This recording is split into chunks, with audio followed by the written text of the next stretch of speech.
So just write down area of quadrilaterals.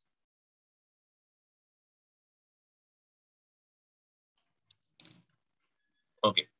Now in this area of quadrilaterals में सबसे पहले कुछ basic quadrilaterals के बारे में बात करेंगे. So that is the first जो quadrilateral जो है, it is also called as parallelogram.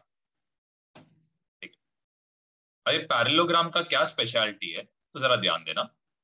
तो लेट्स से ये जो A, B, C, D ये जो हमने यहाँ पे पैरेललोग्राम बनाया है. ओके. पैरेललोग्राम और रेक्टेंगल में सबसे पहले चीज हम लोग बना लेते हैं. ये हम लोग का क्या रहेगा, रेक्टेंगल रहेगा. ये क्या रहने वाला है, it will B A, B, C और D. अब रेक्टेंगल में सारे जो एंगल्स रहते हैं ये कितने रहते हैं, 90 डिग्री रहते हैं. तो रेक्टेंगल का एरिया हम लोग डायरेक्टली क्या लिख सकते हैं, एरिया ऑफ रेक्टेंगल ये इक्वल टू क्या रहेगा, it will B length into क्या रहेगा, ब्रेथ रहेगा. ओके. अब पैरेललोग्राम में क्या रहता है, यहाँ पे एक और एक प्रॉपर्टी है, दैट इज रेक्टेंगल का जो ऑपोजिट साइड्स रहता है ये क्या रहता है, इक्वल रहता है. सिमिलरली यहाँ पे इसके भी क्या रहेंगे, ऑपोजिट साइड्स क्या रहने वाले, that is AD is equal to BC. वैसे AB ये किसके बराबर रहेगा, CD के बराबर रहेगा सबसे पहले. नेक्स्ट क्या है, यहाँ पे सारे एंगल्स 90 डिग्री नहीं है. यहाँ पे क्या रहेगा, सिर्फ ऑपोजिट एंगल्स क्या रहेंगे, एक दूसरे से क्या रहने वाले, इक्वल रहने वाले. तो ये आपको थोड़ा बहुत नॉलेज रहना चाहिए. ओके. तो इसका फॉर्मूला कैसे आएगा, तो यहाँ पे आप लिख सकते हो area of parallelogram it will be equal to base into यहाँ पे कितना आएगा, हाइट आएगा. ओके. अब बेस क्या है, हाइट क्या है, तो जरा ध्यान देना. लेट्स से ये मेरा क्या है, एक पैरेललोग्राम है यहाँ पे. ओके. अब यहाँ पे ये जो आप परपेंडिकुलर लाइन बना रहे हो ये क्या रहेगा, this will be our height. जिसको ये परपेंडिकुलर बन रहा है ये जो पार्ट रहेगा इसको हम लोग क्या बोलेंगे, हमारा बेस बोलेंगे. तो ये हमारा क्या आएगा, बेस वाला पार्ट है. तो लेट्स से ये ट्रायंगल का नाम है, लेट्स से क्वाड्रिलेटरल का नाम ABCD एंड इसका वैल्यू क्या दिया है, E. तो एरिया ऑफ पैरेललोग्राम ये आएगा हाइट इंटू बेस. तो हाइट का वैल्यू यहाँ पे क्या रहेगा, AE रहेगा. बेस का वैल्यू यहाँ पे क्या रहेगा, CD रहेगा. तो यहां तक जैसे ये हमारा सबसे पहला फॉर्मूला हो गया, area of parallelogram. Of course ये भी आपको याद रखना है, एरिया ऑफ रेक्टेंगल. नेक्स्ट जो आता है दैट इज क्या, रोम्बस. ओके. अब रोम्बस ये बेसिकली क्या है, तो जरा समझने का ट्राई करो.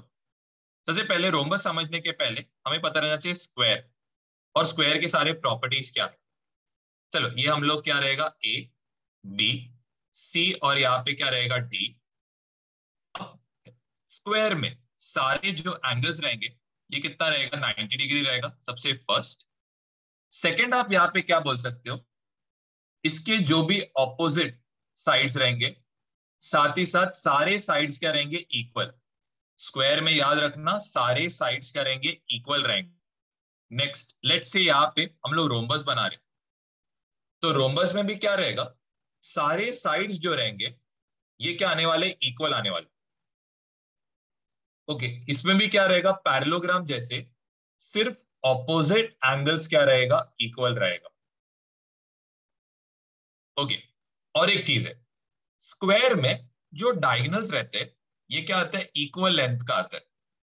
पैरेललोग्राम में क्या होएगा, एक जो डायगोनल रहेगा ये लॉन्गर रहेगा, एक जो डायगोनल रहेगा ये क्या रहेगा, स्मॉलर रहेगा. तो हम लोग सबसे पहले जानेंगे क्या, एरिया ऑफ स्क्वायर. तो एरिया ऑफ स्क्वायर क्या रहता है, इट इज लेंथ का क्या रहेगा, लेंथ ऑफ साइड का क्या होएगा, स्क्वायर होएगा. ओके. वैसे यहां पे रोम्बस का एरिया तो यहां पे आएगा एरिया ऑफ रोम्बस. तो एरिया ऑफ रोम्बस क्या रहेगा, इट विल बी, यहाँ पे आप चाहे तो लिख सकते हो हाफ इनटू, इधर आएगा प्रोडक्ट ऑफ डायगोनल्स।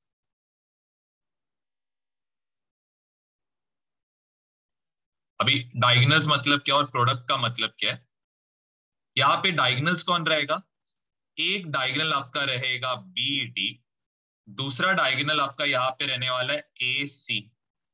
तो ये आएगा इट विल बी ए सी किससे मल्टीप्लाई होएगा यहाँ पे बी डी से। ये चाहे तो लिख सकते हो, ना डायरेक्टली फिर इसके बाद सम्स पे जाते हैं। हमें क्या बनाना है, पैरेललोग्राम। तो यहाँ पे पैरेललोग्राम हम लोग बनाएंगे, नाम दिया नहीं तो यहाँ पे क्या आएगा ए बी सी एंड इधर क्या आएगा डी। नेक्स्ट हमें क्या बताना है, यहाँ पे एक हाइट बताना है। तो हाइट चलो मैं एक डिफरेंट कलर के थ्रू बताता हूँ। ये क्या रहेगा हम लोग का हाइट, कितना डिग्री रहेगा 90 डिग्री। ये क्या आएगा पॉइंट ई आएगा। ओके, अब यहाँ पे हाइट कितना दिया हमें, it is given as 11 centimetre. तो हमारा यहाँ पे जो बेस रहेगा, बेस कितना आएगा, इट विल बी 18 सेंटीमीटर हमारा बेस आने वाला है। ओके, नेक्स्ट हमें क्या ढूंढना है, एरिया ऑफ पैरेललोग्राम। तो इसका फॉर्मूला आपको ऑलरेडी दिया है। तो एरिया ऑफ पैरेललोग्राम ये इक्वल टू रहेगा बेस इनटू यहाँ पे क्या आएगा, हाइट आएगा। तो हमारा बेस यहाँ पे कितना है, इट इज 18, हाइट कितना है, इट इज 11। तो आपका आंसर कितना आएगा 198। यूनिट क्या आएगा, आइदर आप इसको सेंटीमीटर स्क्वायर लिख सकते हो और दूसरा तरीका क्या है, स्क्वायर सेंटीमीटर लिख सकते हो। तो कोई भी एक चल जाएगा। हमें एरिया दिया है, तो एरिया आपको दिया गया है, इट इज कितना 29.6 स्क्वायर सेंटीमीटर दिया है। दूसरा आपको क्या दिया है, बेस। तो बेस का वैल्यू आपको कितना दिया है 8 सेंटीमीटर। अब जस्ट फॉर्मूला अप्लाई करो। तो यहाँ पे क्या आएगा, एरिया ऑफ पैरेललोग्राम ये इक्वल टू क्या रहेगा, it will be equal to, इधर आने वाला है बेस इनटू क्या आएगा हाइट। ओके, अब जिसका वैल्यू दिया है उसको वहां पे सब्स्टिट्यूट करो। तो एरिया ऑफ पैरेललोग्राम के बदले मैं यहाँ पे लिखूंगा 29.6 लिखूंगा। इधर बेस के बदले में यहाँ पे लिखूंगा 8। इधर हाइट मेरे को पता नहीं है तो मैं हाइट को एज इट इज रखूंगा। 8 हाइट को क्या कर रहा है मल्टीप्लाई, तो 8 दूसरे साइड जाएगा तो 8 क्या करेगा, डिवाइड करेगा। अब ध्यान देना, बहुत जन को डेसिमल के साथ मतलब प्रॉब्लम होता है। तो आप क्या करो, 29.6 का अगर आपको डेसिमल हटाना है तो आप चेक करो डेसिमल क्या सिर्फ एक ही जगह है। तो आप क्या करो, नीचे 10 के साथ मल्टीप्लाई करो। अगर डेसिमल क्या दो जगह रहता तो नीचे आप कितने से मल्टीप्लाई करते, 100 के साथ। तो ये क्या हो गया, हमारा हाइट हो गया। 296 को आप क्या कर दो, 8 से डिवाइड करो। तो 8 3 जा कितना होएगा 24। यहाँ पे कितना आएगा, इट विल बी 56। 8 7 जा यहाँ पे कितना आएगा 56 आएगा। कितना आ रहा है 0। तो हमारा जो हाइट आ रहा है it is coming out to be 37 upon यहाँ पे कितना आएगा 10। ये इक्वल टू क्या रहेगा, हाइट रहेगा। तो 37 को अगर 10 से डिवाइड करोगे तो हमारा जो हाइट रहेगा ये कितना रहेगा, इट विल बी 3.7 सेंटीमीटर।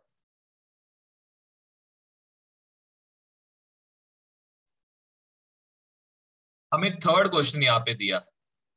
तो थर्ड क्वेश्चन में हमें क्या दिया है, एरिया दिया है। एरिया हमें कितना दिया, इट इज 83.2 स्क्वायर सेंटीमीटर दिया है हम सबसे पहले।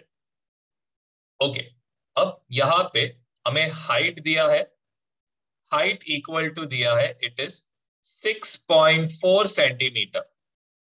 हमें पता है एरिया ऑफ पैरेललोग्राम ये कितना रहता है, इट इज बेस इनटू क्या आएगा हाइट। हमें एरिया का वैल्यू यहाँ पे दिया है, इट इज 83.2। बेस का वैल्यू मुझे क्या करना है, ढूंढना है। हाइट का वैल्यू कितना दिया, 6.4 दिया है, हमें बेस ढूंढ के निकालना है। तो ये आएगा 83.2 अपॉन कितना आएगा, 6.4। अब बहुत जन को डेसिमल क्या प्रॉब्लम होता है, तो ध्यान देना।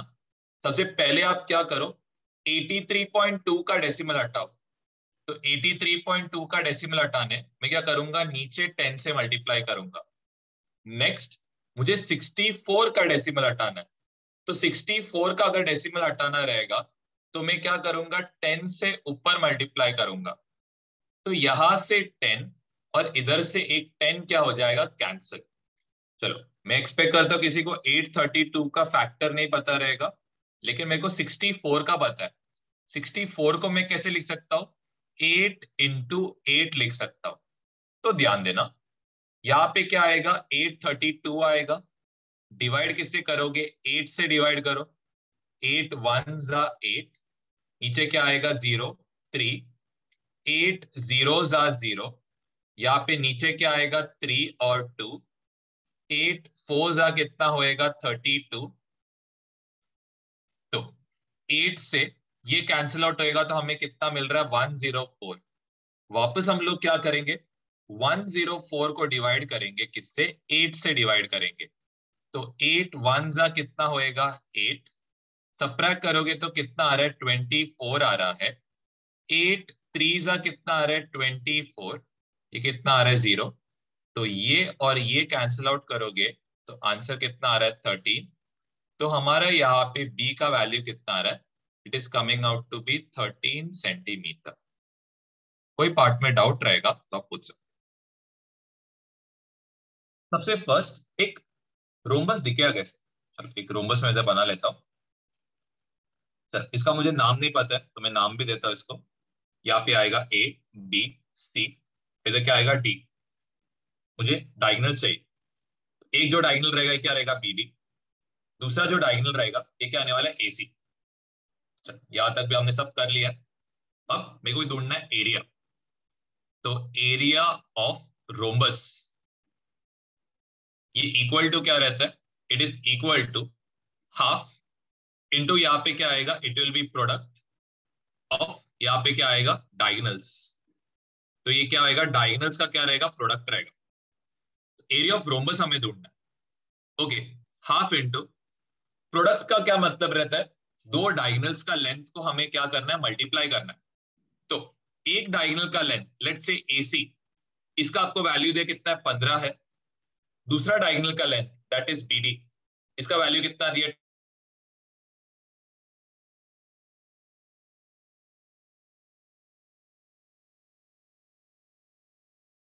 और कैंसिल। 15 को आप क्या करो, 12 से मल्टीप्लाई करो। तो 15 इंटू यहाँ पे क्या आएगा, 12। ये कितना आएगा, 30। ये कितना होएगा, 15 0 8 1। तो आपका एरिया क्या आएगा, 180। ये दोनों किस में दिया है, सेंटीमीटर में दिया है। तो आप यूनिट क्या लिखोगे, इधर सेंटीमीटर स्क्वायर लिखोगे या फिर आप लिखोगे स्क्वायर सेंटीमीटर। जो यूनिट आपको पसंद है आप उसमें से एक सेलेक्ट कर सकते हैं। ओके, अभी सेकंड क्वेश्चन में आपको डायगोनल 1 जो है इसका लेंथ दिया कितना है, इट इज 16.5 सेंटीमीटर। डायगोनल 2 जो है इसका लेंथ आपको दिया है 14.2 सेंटीमीटर है करके। ओके, अब हमें क्या ढूंढना है, एरिया ऑफ रोम्बस ढूंढ के निकालना है। तो एरिया ऑफ रोम्बस ये इक्वल टू क्या आएगा, हाफ इंटू यहाँ पे क्या आएगा, प्रोडक्ट ऑफ डायगोनल्स आएगा। तो इधर आएगा हाफ, डायगोनल्स का हमें क्या निकालना है, प्रोडक्ट। तो यहाँ पे डायगोनल्स क्या दिया है, एक आपको दिया है इट इज 16.5, दूसरा आपको दिया है इट इज 14.2। तो डेसिमल के साथ आई होप सबको पता रहेगा क्या करना है। तो मुझे 16.5 का डेसिमल हटाना है, तो नीचे मैं लिखूंगा 10। मुझे 14.2 का डेसिमल हटाना है, तो मैं नीचे क्या लिखूंगा, 10। नेक्स्ट में क्या करूंगा, दोनों को मल्टीप्लाई करने का ट्राई करूंगा, लेकिन इसके पहले आप क्या कर सकते हो, इसको आप 2 से डिवाइड करके रख देना। तो यहाँ पे आएगा 165, इसको मल्टीप्लाई करना है किसके साथ, 71 के साथ। तो ये कितना आएगा 165। 7 इंटू 5 इज कितना 35। 7 into 6 is 42 plus 3 is 45। 4 carried over. 7 one जा 7 प्लस 4 कितना आएगा 11। तो ये आएगा 5 1 1 कैरिड ओवर। 1 प्लस 1 प्लस 5 7 आएगा। यहाँ पे कितना आएगा 1, इधर कितना आएगा 1। तो आपका आंसर कितना आ रहा है, it is coming out to be 11715 upon कितना आएगा 100।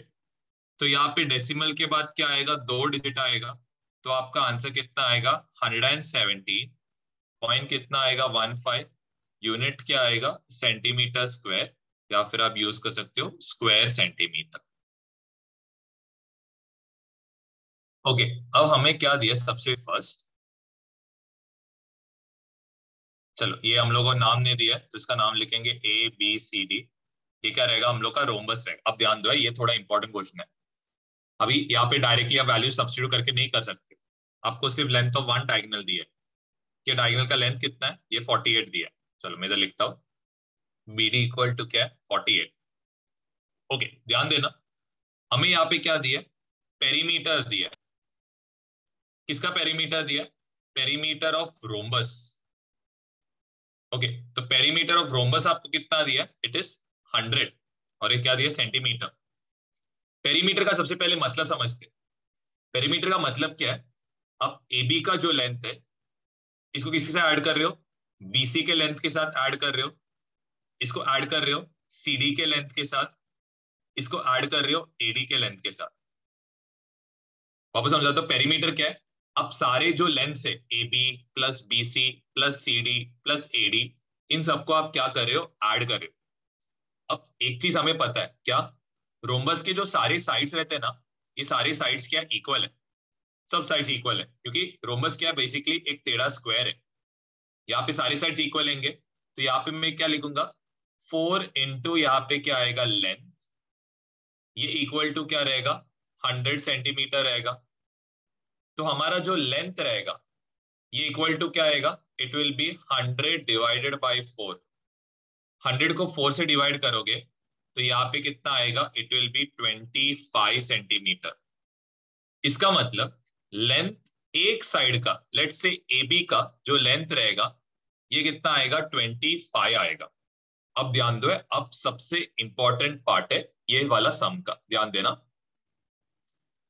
लेट्स से ये मेरा ऊपर का ट्रायंगल है, यहाँ पे ये कितना है, इट इज 48। ध्यान दो, थोड़ा इंपॉर्टेंट पार्ट है, ये कितना दिया है 48 है करके। यहाँ पे मैं क्या कर रहा हूँ, दूसरा डायगोनल बना रहा हूँ। चलो इसका नाम मैं देता हूँ AD, यहाँ पे क्या आएगा B। अब ये डायगोनल क्या करेगा मालूम है क्या, सबसे पहले ये डायगोनल ये लाइन को 2 इक्वल पार्ट्स में क्या करेगा, डिवाइड। मैं वापस रिपीट करता हूं, ये जो डायगोनल कहां से बना रहा हूं, A से, ये डायगोनल क्या करेगा BD को 2 इक्वल पार्ट्स में क्या करेगा, डिवाइड। अब BD का टोटल लेंथ कितना था, BD का टोटल लेंथ था 48। इसका 2 इक्वल पार्ट करने का मतलब क्या है कि यहाँ पे ये साइड का जो लेंथ रहेगा कितना रहेगा 24, और ये साइड का जो लेंथ रहेगा ये कितना रहेगा 24। आई होप ये समझा रहेगा। देखो रोम्बस का जो डायगोनल्स रहता है ना, ये करता है डायगोनल को इक्वल पार्ट्स में डिवाइड करता है। हमारा BD कितना था 48, 48 का हाफ कितना होता है 24। तो मतलब ये जो डायगोनल है A से, ये करेगा BD को 2 इक्वल पार्ट्स में डिवाइड, 24 और 24 में क्या करेगा डिवाइड। AB कितना है, तो AB हमें दिया है कितना, इट इज 25। अब एक और एक स्पेशलिटी है ये डायगोनल का, दैट इज ये डायगोनल क्या करेगा 90 डिग्री पे क्या करेगा बाइसेक्ट। तो चाहिए तो आप है ना इसे नोट करके लिखो, एक नोट करके लिखना, diagonals of rhombus bisect each other. वही वर्ड बाइसेक्ट का भी मीनिंग में समझाता हूं, इधर आप लिख सकते हो कट इन इक्वल पार्ट्स। ठीक है, बाइसेक्ट का मीनिंग क्या है? Cut in equal parts. ये सबसे पहला पार्ट हुआ। दूसरा क्या है? Diagonals are perpendicular to each other. Perpendicular का मीनिंग क्या है? तो आप चाहे तो ब्रैकेट में डाल सकते हो, 90 डिग्री रहेगा।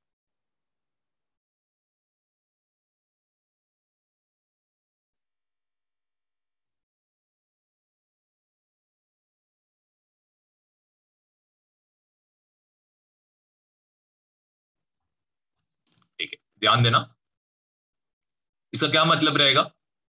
यहाँ पे ये एंगल कितना आएगा? 90 डिग्री। चलो ये पॉइंट का हम लोग नाम लेते हैं, यहाँ पे क्या आएगा? ओ आएगा। चलो ये ट्रायंगल को भी मैं क्या करता हूँ, सेपरेट बना के बताता हूँ। ध्यान देना, ये थोड़ा इंपॉर्टेंट है क्योंकि सम थोड़ा सा आपको डिफिकल्ट लगे। ये आएगा ए, ये आएगा ओ, ये आएगा यहाँ पे बी। ए ओ, ये आपको क्या करना है? ढूंढ के निकालना है। ओ बी हमने अभी निकाला, 24 है। ए बी ये कितना आएगा? 25। एंड ये एंगल कितना आएगा? 90 डिग्री। हम यहाँ पे क्या अप्लाई करेंगे? पाइथागोरस थ्योरम अप्लाई करेंगे, क्योंकि राइट एंगल ट्राइंगल है तो पाइथागोरस थ्योरम अप्लाई करना पड़ेगा साइड का लेंथ ढूंढने। तो पाइथागोरस थ्योरम सबसे पहले क्या है? दैट इज, यहाँ पे आएगा हाइपोटेन्यूज का स्क्वायर, ये इक्वल टू रहेगा साइड वन का स्क्वायर, प्लस यहाँ पे क्या रहेगा? साइड टू का स्क्वायर। अब कैसे पहचानते हैं हाइपोटेन्यूज? तो बहुत ही सिंपल है। 90 डिग्री के ऑपोजिट साइड में चेक करो। क्या बोला मैंने? 90 डिग्री के ऑपोजिट साइड में आप चेक करो। तो 90 डिग्री के जो ऑपोजिट में जो साइड है, ये हमारा क्या रहेगा? हाइपोटेन्यूज। इसका लेंथ आपको कितना दिया? 25। एंड ये क्या होएगा? 25 का स्क्वायर। साइड वन का आपको लेंथ दिया है कितना है? 24। तो यहाँ पे क्या होएगा? 24 का स्क्वायर, प्लस यहाँ पे क्या आएगा? S2 का स्क्वायर। 25 का स्क्वायर कितना होएगा? कैसे करते? 25 को मल्टीप्लाई करेंगे किसके साथ? 25 के साथ।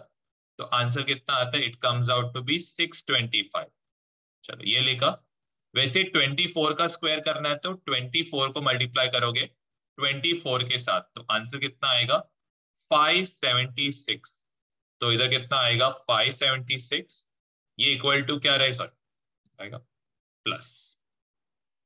अब 576 दूसरे साइड जाएगा, तो 576 दूसरी साइड गया तो क्या होएगा? -576 इक्वल टू क्या होएगा? S2 का स्क्वायर। सबट्रैक्ट करोगे तो आंसर कितना आएगा? 49 इक्वल टू S2 का स्क्वायर आएगा। स्क्वायर दूसरे साइड गया तो क्या होएगा? Square root. 49 का स्क्वायर रूट कितना आएगा? तो यहाँ पे मैं लिखता हूँ S2 का वैल्यू कितना आएगा? It will B 7 centimetre. यहां तक लिखो, किसी को डाउट है तो पूछो पहले। ओके, अब इसका एक जो साइड है ये कितना आया? 7। इसका मतलब ये जो आगे का साइड आएगा ये भी कितना आएगा? 7 आएगा। हमें क्या ढूंढना है? एरिया ढूंढना है किसका? रोम्बस का। तो आप एरिया कैसे ढूंढोगे? तो जस्ट ध्यान देना। तो यहाँ पे लिखना एरिया ऑफ रोम्बस, ये इक्वल टू आएगा, it is half into product of diagonals. तो बीडी का हमें लेंथ पता है कितना है? 48 है। ए सी का लेंथ कितना रहेगा? इट विल बी 7, प्लस कितना आएगा? 7। तो 7 + 7 कितना आएगा? 14। 2 और ये 14 कैंसिल आउट होके कितना होएगा? 7। 48 को क्या करो? किसके मल्टीप्लाई करो? 7 के साथ मल्टीप्लाई करो। तो 7 8 जा कितना होएगा? 56। 7 4 जा कितना होएगा? 28 + 5। तो 28 + 5 336। तो हमारा एरिया ऑफ रोम्बस आएगा 336 स्क्वायर सेंटीमीटर आएगा। ठीक है, तो आपको क्या ध्यान देना है? पेरीमीटर का जब क्वेश्चन रहेगा तो आपको सबसे पहले लेंथ ऑफ वन साइड ढूंढ के निकालना है। फिर आप क्या करोगे? परपेंडिकुलर बाइसेक्टर्स बनाओ, पाइथागोरस थ्योरम यूज कर। एक दो बार ये सम प्रैक्टिस करोगे तो आपको समझ में आएगा करना क्या करके। ये जो फोर्थ क्वेश्चन रहेगा ये आपका क्या रहेगा? होमवर्क। सेम टाइप का क्वेश्चन है, आप ट्राई कर सकते हो।